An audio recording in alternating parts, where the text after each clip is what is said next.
কখনো এই সমন্বয়করা যদি ডাকে আর একজন মানুষ এই ধরনের কাউকে পাবে না, কখনো না। তারা আমাদের সাথে ভয়ঙ্কর রকমের প্রতারণা করেছে। তারা আমাদের সাথে আমরা যে কথা দিয়েছিল, আমরা যে কথার মাধ্যমে তাদের কথায় আমরা যে শুনেছি, আমরা রাস্তায় নেমেছিলাম, এটা কোনোভাবে আর দ্বিতীয়বার কোনোভাবে সম্ভব না। তারা ডাকলে পর আমরা রাস্তায় নামবো, কখনোই না। জুলাইয়ের 3 তারিখ থেকে মাঠে ছিলাম। হ্যাঁ, তো 5 আগস্ট আমার যাত্রাবাড়ির আমার উপর দিয়ে গেছে। আমি মূলত সকাল 11টা থেকে রাত 11টা পর্যন্ত ওখানে ছিলাম। তো যাই হোক, আজকের বিষয়টা বলি। আজকে আপনারা এখানে আসছেন যে দেখছেন যে জুলাই আগস্টে যারা শহীদ হয়েছে, সেই শহীদ পরিবারের সদস্যদের জন্য যে টাকাগুলো বরাদ্দ ছিল, জুলাই আগস্ট স্মৃতি ফাউন্ডেশনে যে 100 কোটি টাকা দেওয়া ছিল, সেখানে শত কোটি টাকাই মূলত সেই ফাউন্ডেশনে। তো সেই শহীদ পরিবারের সদস্যরা আজকে প্রেস ক্লাবে আসছে তাদের দাবি দেওয়ার।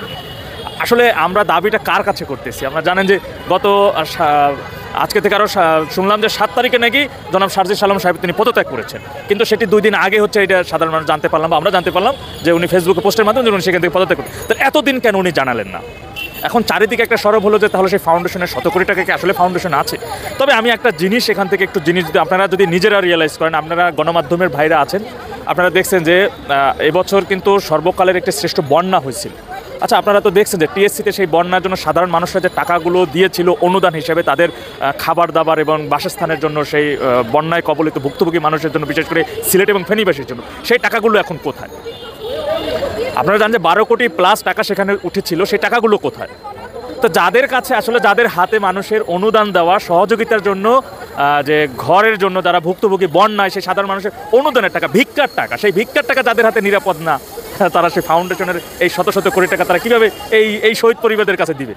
এটি আমার কাছে, আমরা এখন তাদের কাছে বলি যে আমাদের টাকা দেন, আমাদের সাহায্য করেন, আমাদের চিকিৎসা টাকা দেন। তা যাদের কাছে এই বন্যায় অবহেলিত মানুষগুলো ভিক্ষার জন্য, অনুদানের জন্য যে 12 কোটি 13 কোটি টাকা দেওয়া হলো, সেই টাকাটাই তো তারা পায় না। সেই টাকাগুলো তো তারা বন্যায় মানুষদের মাঝে সেই টাকাগুলো তারা বিতরণ করে নাই। তারা অনেক সমালোচনার পরে তারা একটা কথা বলছে কি, টাকাগুলো আছে কোথায় আছে টাকাগুলো মাননীয় প্রধান উপদেষ্টার অ্যাকাউন্টে আছে। তো মাননীয় প্রধান উপদেষ্টার অ্যাকাউন্টে রাখার জন্য কি এই বন্যায় সাধারণ মানুষকে, ভুক্তভোগী মানুষদের চিরা মুড়ি খাওয়ার জন্য বা তাদের জামা কাপড় দেওয়ার জন্য তার অ্যাকাউন্টে রাখার জন্য টাকাগুলো দেওয়া হয়েছে? আজকে জুলাই স্মৃতি ফাউন্ডেশনের এখানে শত কোটি টাকা দেওয়া হয়েছে। এই টাকাগুলো মানে কাদের টাকা? এটা তো জনগণের টাকা।